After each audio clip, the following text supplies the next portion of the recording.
নিহাও ১৭৫ টাকায় ৮টা আইটেম, তার মধ্যে কিন্তু ২টা রাইস আইটেম ফাইরা। আর আজকে আমি ময়নাতদন্ত করবো তেহারি প্লেটার নিয়া। আর তেহারি প্লেটারটা হইল গিয়া সিনেভাইব রেস্টুরেন্ট, যেটা কিনা পূর্ব চিন্তা বাজার। আর তারা কিন্তু মেনু আছে, মেনুতে কিন্তু আপনারা খানিও অর্ডার করতে পারবা। আর বিশেষ করে কাচ্চি আবার ট্রাই করছিলাম অনেক আগে, তাছাড়াও মেনুতে অনেক কিছু আছে, যদিও বাকিগুলো আমার ট্রাই করা হয়েছে না। কাচ্চি আর প্লেটার আবার ট্রাই করছি, সো আজকে গেছিলাম গিয়া অ্যান্ড আমি আবার একটা প্লেটার ট্রাই করি। আমার প্লেটারের নাম হইল গিয়া তেহারি প্লেটার। দাম হইল গিয়া ১৭৫ টাকা, আগেও হয়েছি। অ্যান্ড এটার লগে আপনারা 2টা রাইস আইটেম পাইরা।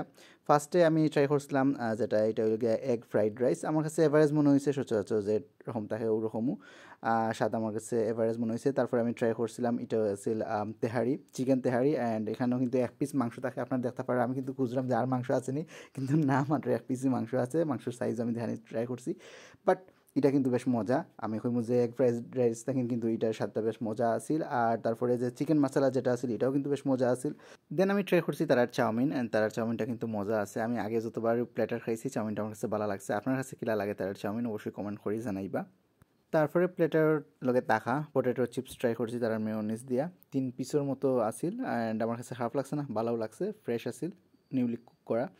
দেন ফাইনালি আমি একটা অপারেশনে গেলাম, আর এটা দেখতে পারা যে এটা হইলে ক্রিস্পি চিকেন। ক্রিস্পি চিকেনটা কিন্তু সাইজে খুবই ছোটো, বেসন দিয়া বেশ বড় করেই দেখানি হয়। ওভারঅল প্লেটার ঠিক আছে। আপনার কাছে কিলা লাগছে জানাইবে অবশ্যই।